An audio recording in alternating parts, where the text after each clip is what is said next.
The city of Lagos was a place where dreams were born and sometimes forgotten. From the mainland to the island, life moved like a rushing river, fast, loud, and unforgiving. Downfall buses screeched to sudden stops. Street vendors shaped moving cars. Voices overlapped in a constant symphony of survival. And in the middle of all that chaos was a boy trying not to disappear. His name was Sadiq. Early morning before sunrise, Sadiq woke up behind an abandoned kiosk near a busy junction in Oshodi. His body ached from sleeping on hard concrete, his stomach almost always empty. He was only 12 years old, but life had taken everything from him. No parents, no home, no school, just the streets. He picked up his tray of sachet water and stepped into the road as traffic began to build. Pure water, cold water, he shouted. Cars passed him. People passed. People ignored him. Some pushed him aside. Others looked at him with irritation. To them, it wasn't a child, it was part of the street. That afternoon, the sun burned hotter than usual. Traffic blocked the road in a long, unmoving line. Inside one of the cars sat Ngozi Okeke. She was a businesswoman, successful, busy, always moving. But today she wasn't thinking about work. Her mind was heavy, lost. Then she saw him. A small boy moving from car to car, sweating, calling out to people who barely looked at him. Something about him felt different. Not loud, not aggressive, just tired. Sadiq approached her window carefully. Madam, pure water. She rolled down the window. Their eyes met. For a brief second, time slowed. How much? She asked. 100 naira. She reached into her bag and she handed him 1000 naira. Sadiq froze. Madam, I don't have change. She shook her head. Keep it. He blinked rapidly, unsure if he heard correctly. Thank you, ma. His voice was quiet, almost unsure, as if kindness was something unfamiliar. As he turned to leave, Ngozi stopped him. Wait, he turned back. Have you eaten today? The question hit him unexpectedly. His lips parted, but no words came out. Then slowly he shook his head. Ngozi's expression softened. She reached into the bag and brought out a takeaway food pack.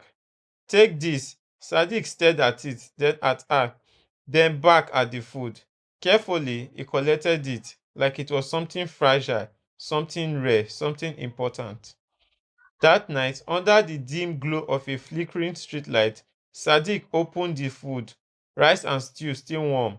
His hands trembled slightly as he ate, not because he was hungry, but because someone had cared. For the first time in a long time, it didn't feel like the world had forgotten him. The next morning, Sadiq returned to the same junction, earlier than usual, not for business, for hope. And then he saw her again, same car, same calm presence. This time he smiled. She smiled back. What is your name? She asked. Sadiq. I am Ungozi. It was simple but powerful. And now it was not just a street boy. He had a name someone remembered. Days passed, then weeks.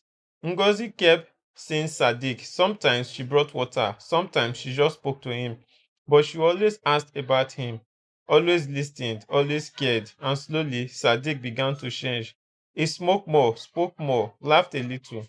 One day she asked, why are you not in school? Sadiq looked down. No money. Pause. No family. The words were simple, but they carried weight. Ngozi felt it deeply. That night, Ngozi lay in bed, but sleep didn't come. Her mind replayed his face, his voice, his honesty. She thought about her own life, the opportunity she had, the things she once took for granted, and she realized something. She couldn't ignore this, not anymore. The next time she saw him, she packed, stepped out. Come with me. Sadiq hesitated, fear mixed with curiosity, but something in her voice felt safe, so he followed. They stood in front of a school. Children in uniform filled the compound, laughing, playing, learning. Sadiq froze. I don't belong here. Ngozi knelt slightly, meeting his eyes. Who told you that? He didn't answer, because the truth was, he had told himself that for years. Enrollment was arranged, uniform provided, books given, and just like that, a boy who once ran between cars now sat behind a desk. It wasn't easy. He struggled, felt out of place, sometimes wanted to quit. But every time he did, he remembered that day, that moment, that question: have you eaten today? Years passed, Sadiq grew, learned, changed. The streets that once defined him became part of his past, not his future. One bright afternoon, Sadiq stood tall in a graduation gown, confident, strong, proud. Ngozi sat in the audience, tears in her eyes because she knew it started with something small. Years later, traffic built up again at the same junction. A small boy moved between cars selling sachet water, ignored, unnoticed until one window rolled down. Sadiq leaned out. Come here. The boy approached carefully. How much? 100 naira, sir. Sadiq handed him 1,000. Keep it. The boy's eyes widened. Then Sadiq asked softly, have you eaten today? The boy shook his head. Sadiq smiled. Let's change that. In a world that often looks away, kindness may seem small, easy to overlook, easy to forget, but sometimes one small act of kindness is all it takes to rewrite someone's story.